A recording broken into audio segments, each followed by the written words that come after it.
नहीं सुनी। कथा तृप्ति नहीं देती, कथा तो और प्यास बढ़ा देती है। इसलिए प्रेम की एक उच्च पराकाष्ठा का नाम है चिरंतन प्यास।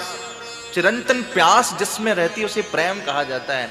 और वो प्रेम कौन देता है? वो प्रेम कथा देती है। इसलिए महर्षि वेदव्यास ने कहा है, मुहु रहो, एक बार नहीं पियो, बार बार पियो इस कथामृत को। इतने दिन हो गए हमें कथा करते करते, मुझे लगता है 18-20 साल हो गए होंगे, लेकिन अभी भी जब मैं भागवत जी का स्वाध्याय करता हूं तो मुझे नया लगता है। आप मेरे कक्ष में जाएंगे, मैं तो मैं रात्रि में स्वाध्याय जैसे करता हूं या दिन में स्वाध्याय करता हूं, पढ़ता हूं तो मुझे लगता है ये बात तो मैं पहली बार पढ़ रहा हूं। इसलिए पिबत भागवतम रसमालयम मुहुरहु रसिका भुवि भावुका।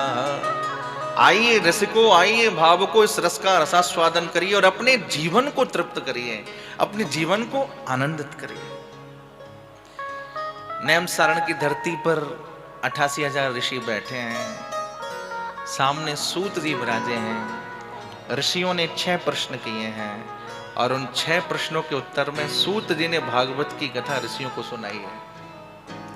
जिसमें सबसे पहला प्रश्न किया, किम श्रेय, मनुष्य का कल्याण कैसे हो, शास्त्र सारा कह।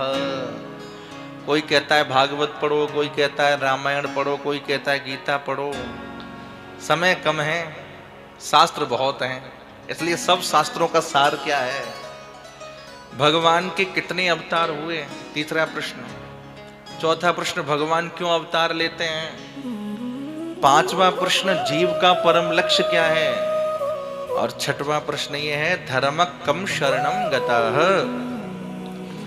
जब भगवान इस धराधाम को छोड़ के परम धाम को गमन कर गए तो धर्म किसकी शरण में गया? ये 6 प्रश्न किए और इन 6 प्रश्नों के उत्तर में ही संपूर्ण भागवत की कथा सूत जी ने सुनाई। सबसे पहले अपने गुरुदेव भगवान को प्रणाम किया सूत जी ने। यस्वानभावमखिल श्रुति सारमेकम अध्यात्मदीपमतिदितिरसतां तमोन्धं संसारिणां करुणया पुराणगुह्यं तं व्याससो नमुपयामि गुरुं मुनीनाम्।